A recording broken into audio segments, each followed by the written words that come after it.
hoa, Mahira. Thank you so much for having us today here at Mā Te Huruhuru.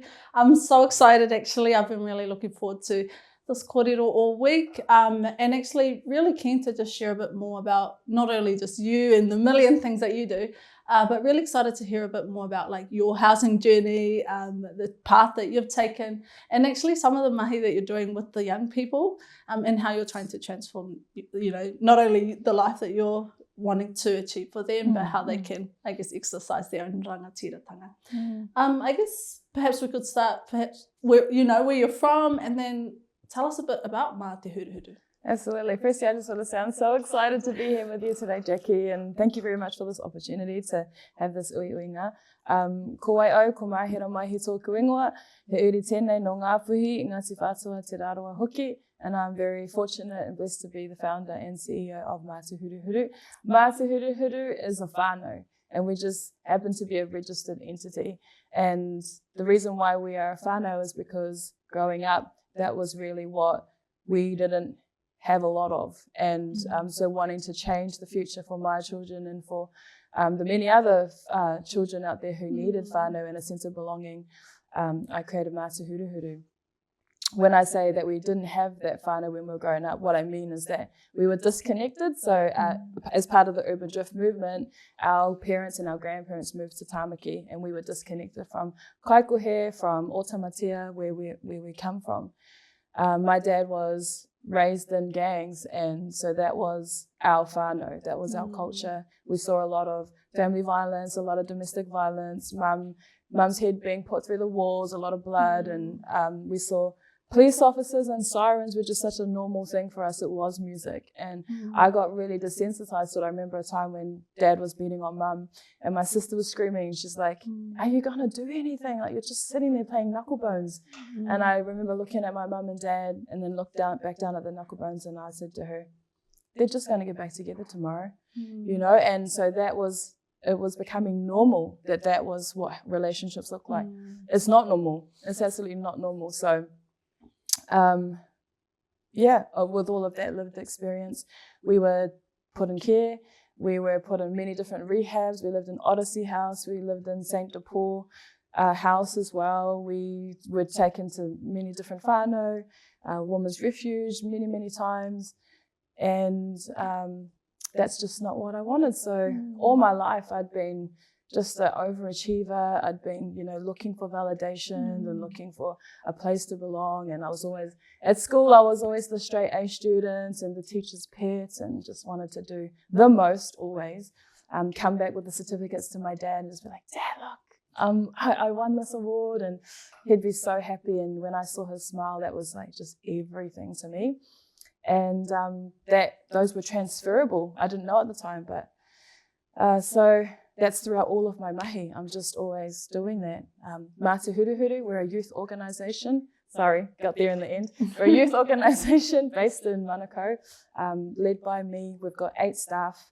We run programs and services to help young people to get into work, to help with their mental health, suicide prevention programs. We do a lot of COVID response things as well.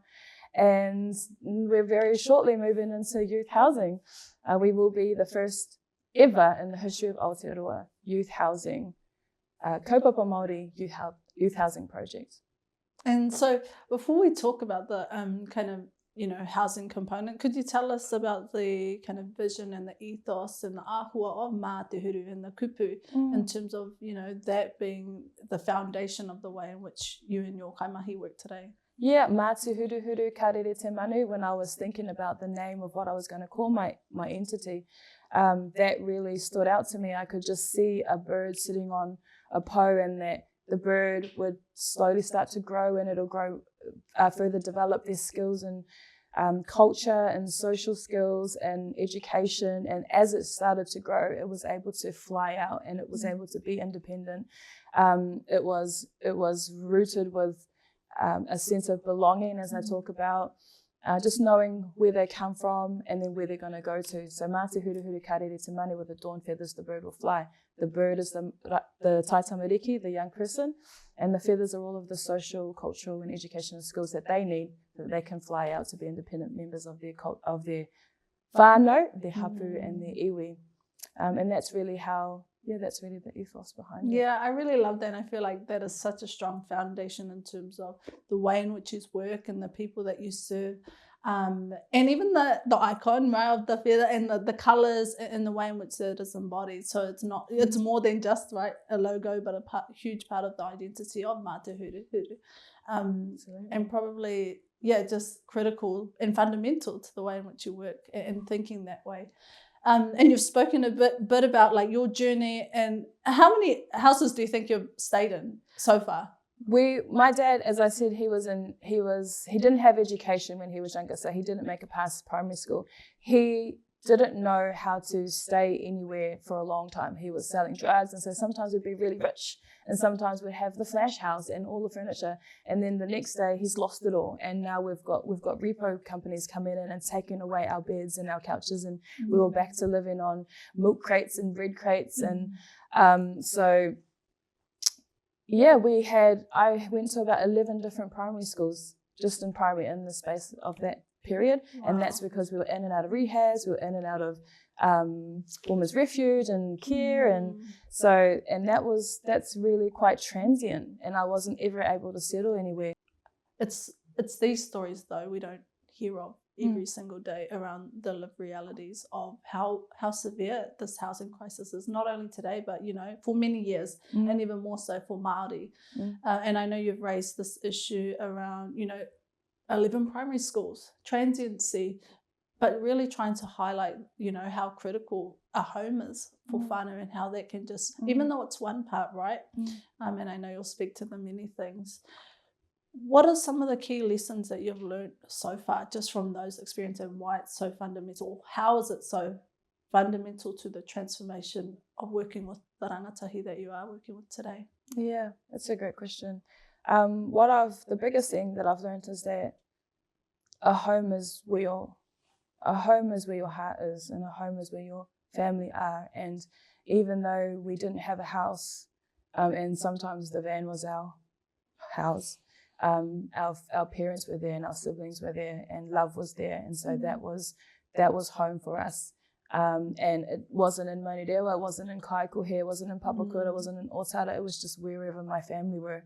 That really is the pinnacle of Mā Te Huru Huru, that home is a feeling, home is love, home is somewhere where these young people can come to and know that they feel safe, and know that we'll always have their back no matter what they're going through, and no matter how many times they fall off the wagon, no matter how many other people who have given up on them, they still can always come here. We've got young people who I've known for over 8 years, who still come back to their home, to the nest of Mā Te Huru Huru. And that was really the picture that I had in my head, was that Mā Te Huru Huru was a nest.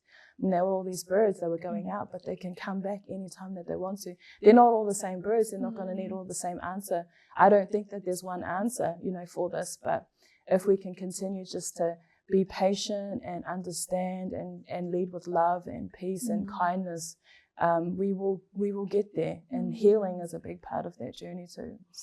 So what are you seeing now with some, given COVID and, the compounding pressures, the cost of living, this housing crisis, what are some of the issues that you're seeing in terms of the young people that you're working with? We've seen an increase in homelessness during COVID. We've seen an increase in family violence. We've seen an increase in domestic violence. We've seen young people who were forced to stay in bubbles, where the bubbles were toxic for them, where they didn't feel safe for them, where they didn't have school anymore as a form of escape. They had to stay there. We're seeing kids who don't even want to be in their bubbles, so they voluntarily, make themselves homeless because they just don't feel safe being at home, but there's nowhere else to go. We're seeing kids who don't even have homes, so the motto during that was stay home, save lives. Like, some of these kids don't even have a home to stay home to. I just thought that was quite ridiculous.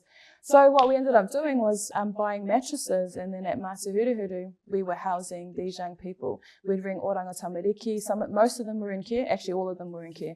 And Oranga Tamariki just couldn't move quick enough. The bureaucracy there is crazy, and they wouldn't move. And so we homed these young people for 86 days was the longest that we had a young person in our care. During the 103-day lockdown period. Yeah. We've seen young people who have, they don't have internet. The digital divide for young people is also quite huge, and they didn't have access to schooling, to devices. So we saw the gap increasing. And so the care system, it's quite interesting because it's very different to those who aren't in care and who, those who need to access services. What are some of the differences or challenges, particularly for this cohort? We would say the kids in care, actually, they have a lot more resource than young people who do not have a social worker, young people who aren't in the system. Those young people, they actually do fall through a gap because there's nothing there for them. We had a case of a young person who was engaged in our program and was doing really well. She had did a lot of healing work. She'd done our workforce program. She attained a lot of certificates. The last thing for her was that she needed a house because she was homeless. She was couch surfing across just multiple whare. She was a recovering P addict.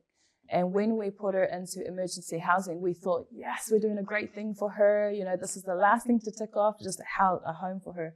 We put her back into the hotels, and it was like the urban drift movement, right? They just put all of our whānau with all of these complexities into the one space. So she was now living in a complex with other adults who were on drugs, on P, they had guns, they were in gangs. And then she actually started going back to smoking crack. And then her life just was on a downward spiral. She got a drug-induced psychosis. She was in that. She had a gun pointed to her head. She was ringing me in the bathroom saying, "Can you help me? I'm in the bathroom. I'm all closed up. There's someone knocking on the door with a gun. I owe them money for this crack that I've bought." That's an example of a young person who doesn't have any supports, wasn't OT, wasn't MSD. So I'm trying to think about as well as some of the research that we have been able to do, and this idea around intersectionality, and the differences that has for those who are young, who are either Māori or Pacifica, who are either LGBT or transgender. Are you seeing some of those complexities in terms of the young people that you're working with as well? Yeah, we've got a huge increase in takatapui whānau. Nearly all of our young people who are girls actually identify as fluid, or that they are in same-sex relationships, or, with boys, with girls. There's a huge increase. It's actually become quite normal, but we don't discriminate that, Like I said, not all of our birds are the same birds. Some of them are Kiwi. Kiwis can't fly, but that doesn't not make them a bird. We still do everything that we can for each of these young people, ahakoa, no matter who they are. Do you think there's enough support even for their diverse needs? No. I don't think that there's enough support for them. I actually have considered getting funding specifically for that cohort, but the more that I thought about that, I thought, well, actually, how much better am I if I'm putting them into a box, and if I'm saying, okay, this is specifically just for LGBTQ. Actually, you're just our whānau, no matter how you identify, you're still our whānau. But yeah, just, that's another thing with Māti Huruhuru. We're just innovative, we're courageous, we do things a little bit different, colour outside of the lines, and we're known for that. So what about some of the change that you've been able to see from the person that walks into your door to seek for help, how they go through your program, work with you, and then, be able to kind of self-determine or their own housing options or wherever they might go? What are some of those things that you're seeing from that, from when they walk through your door? Well, a lot of our young people come in shy, and when I say shy, I know that it takes us a little while to warm up to people. But these young people actually are quite introverted, and I know this because their schools have told us how quiet, and even throughout their schooling years they've been. When they leave here, because we invest so much in whānau, because we invest so much in positive affirmations and lifting them up and empowering them, because we continue to be here and that we've built a trusting relationship with them, they are able to find their confidence. We've got an example of a young person, very shy but wanted to be a rapper. And then his favourite rapper we got in, Tyree from Smash Proof. Ty was performing his waiata, his song, and he knew that this young person was really into him, so he called him up stage. This young person went up, started rapping his lyrics, and at that point, that was 1 year ago, we saw a massive change in his interactions with other people, in his growth, in his confidence. That's one example. And how that transfers to housing is that they're able then to communicate, to articulate, to tell us what they want. They're able to have phone calls with MSD, whoever that is, to really tell them, actually, this is what I need and this is what you can do for me. That's really exciting. What's the youngest person that you've worked with?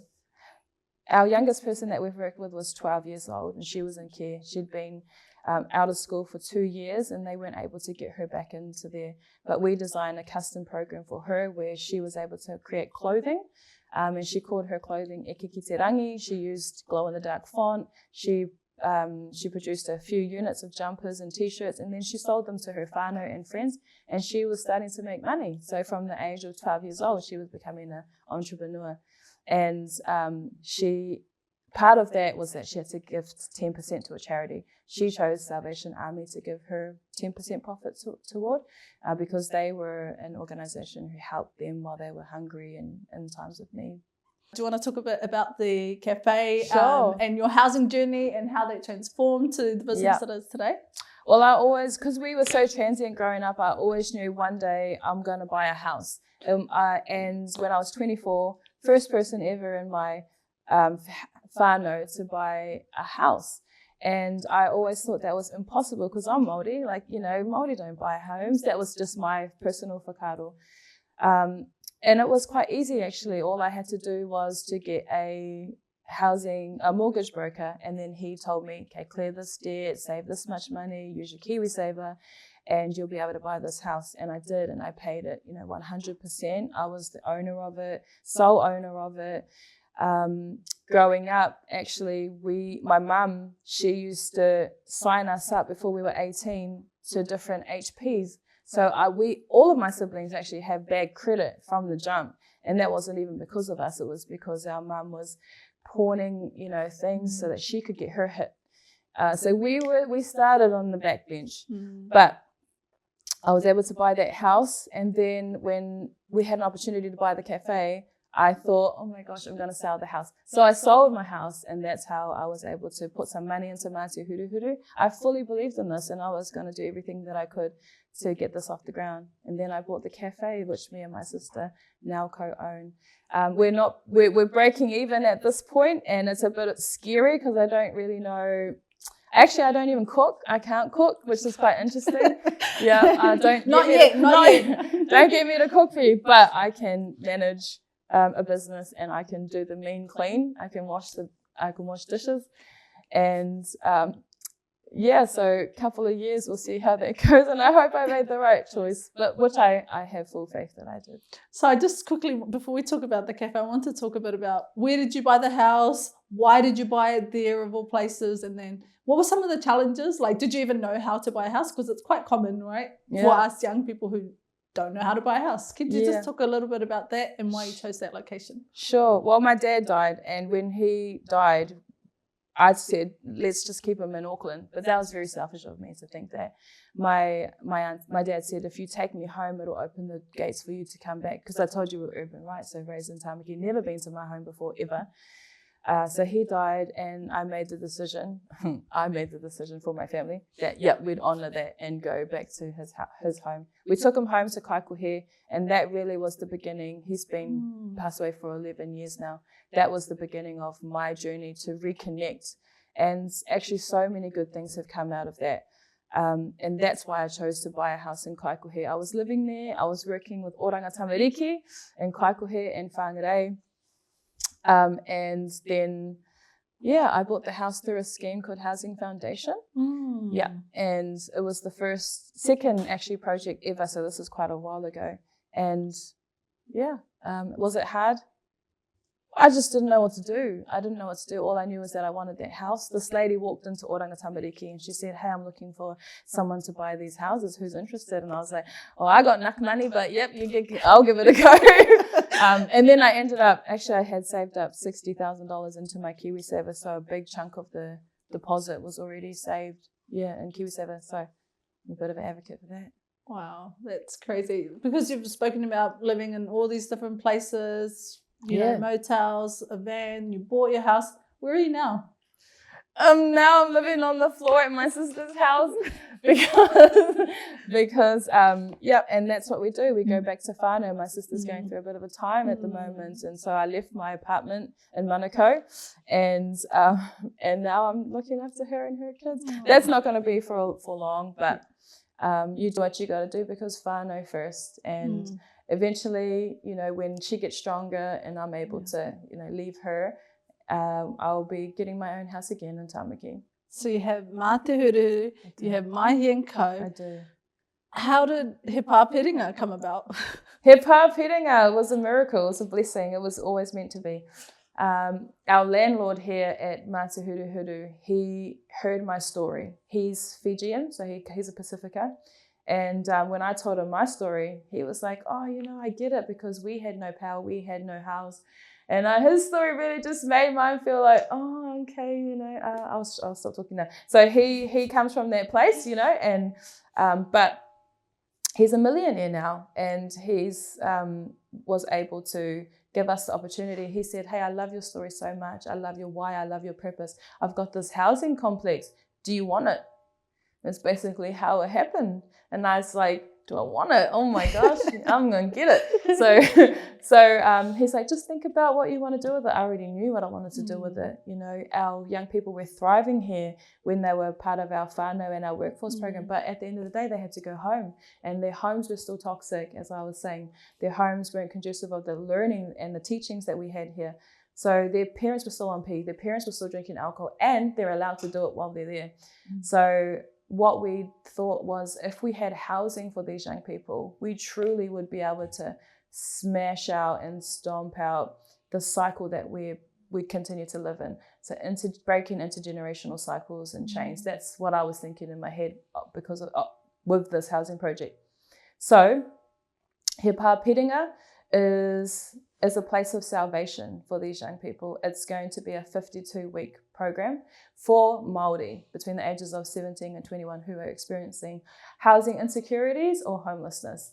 And our goal is to put these young people in this housing, and with the wraparound supports, youth workers, social workers, cultural workers, psychologists, whatever it is that they feel like they need so that they can begin their healing journey. For the first 6 months of the program, it will be focusing in on healing, be focusing in on culture, reconnecting with their identity, reconnecting with their wairuatanga, their whānau, and looking at the addictions and trauma that they have, helping them to better navigate their emotions and building emotional intelligence, and role modeling to them what healthy relationships look like.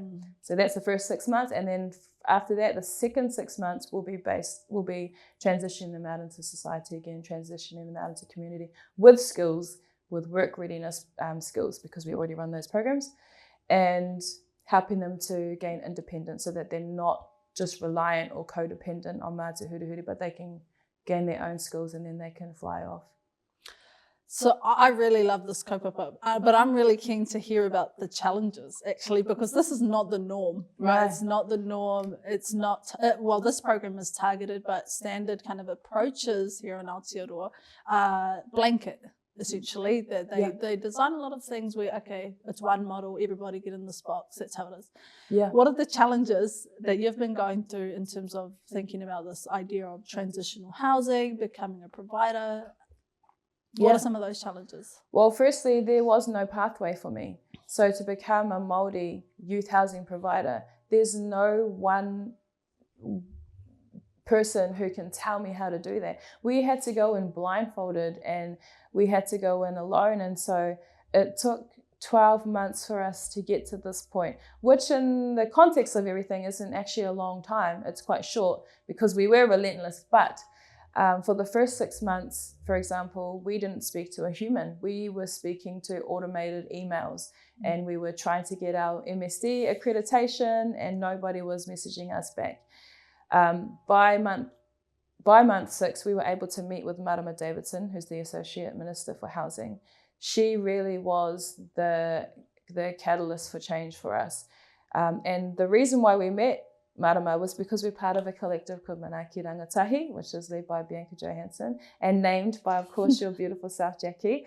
And being a part of that collective whose goal is to end youth homelessness, they really helped us to break down all of this bureaucracy and bureaucratic processes that disabled us from moving into the housing space. So bureaucracy is our biggest challenge, and we weren't able, it's been 12 months now on this journey to become a registered, accredited youth housing provider by Māori for Māori. And so for the first 6 months of the journey, we didn't speak to a human. We spoke to a robot and a machine who told us nothing, basically. And it wasn't until month 6 that we first met with Marama Davidson, who's the Associate Minister for Housing. And she asked me, Maihira, what were your biggest barriers? And I told her that the ministries don't talk to each other. There's no inter-cross-agency conversations that are happening. And that was one of our biggest barriers too. MSD were telling us we couldn't get a contract until we couldn't get accredited until we got a HUD contract, and HUD were telling us we couldn't get a contract until we got accredited.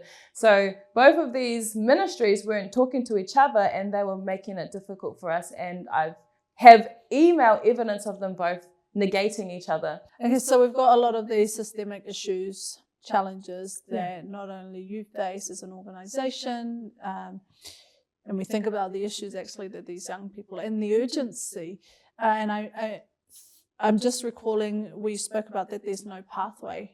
What would that pathway look like? What would make things easier? Because if you're the first, we need to think about the next providers and being able to grow the sector. What would that look like? Or what do you think that should look like? I've got 2 solutions for that. The first one that I spoke to Marama about was creating some kind of mapping so that we know for future housing providers which doors to knock on, which doors are available, what key you need to go into each of those doors. And we don't have that right now, so there's no pathway. But if we were able to create a visual of what are the conversations you need to have and at what time, what organizations do you need to have at your table and at what time, we're not wasting any time and we can go smoothly into becoming accredited. The second part or solution is around research. We don't know enough about it, which is why I'm so grateful for this, He Whare Mōwai and your research pieces, because without data, we have no idea. We can't even, it's such a hidden issue, youth homelessness. It's clumped into just one thing, which is homelessness, but it's absolutely not. We've got young people who are under the age of 18 who can't even get a tenancy agreement because they're underage. But what's going to happen with them, right? Nothing. There's nothing happening with them. Or they're couch hopping, or they're staying here at Māte Huruhuru. So if we can have research, if we can have data, and if we can have information, we've got more tools to fight our kaupapa with. They've got more stories to back us up, more evidence to back us up, so that the government can resource these projects fairly, and not just give us crumbs either. Kaupapa Māori housing is such a brand new thing. As I said, we're the first ever in the history of Aotearoa to roll this out. We know this because we've asked HUD, have you dealt with any kaupapa Māori housing before? No, we haven't. Okay, well then Māte Huruhuru are the first. That means that when we have conversations with them about fair funding, it's a barrier for us because they can't see the value add in having the aesthetics of a marae. They can't see the value. They've told me that, Maihira, there's no value add here, so we're going to decline this part. Excuse you, And so these are when we call on Marama Davidson to come and help us to fight, to prove to them, actually, there is a value add here. Because it is all about the wairua, and we want to have a waharo at the entrance of our gate, so that as soon as you step under that waharo, you move into the realm of Te Ao Māori. And we can't get funding for that, So just having a Māori caseworker, I think, is also quite helpful for us, because then we don't have to repeat the story. We shouldn't have to be doing that. In terms of te tiriti, it should be a partnership. You should be coming to us to work with Māori as an equal. But at the moment, they're coming to us as the, the dictator. They're coming to us as the suppressor, and they're saying, you can't do this, Māori girl. Well, I'm going to die trying. And if you think this is going to be an easy conversation right now, it's not going to be. And that's based on my why. That's based on, the story of my hardships. I know what that's like, and I don't want anyone to have to go through that. You've got through that process. When is He Pāperinga set to open?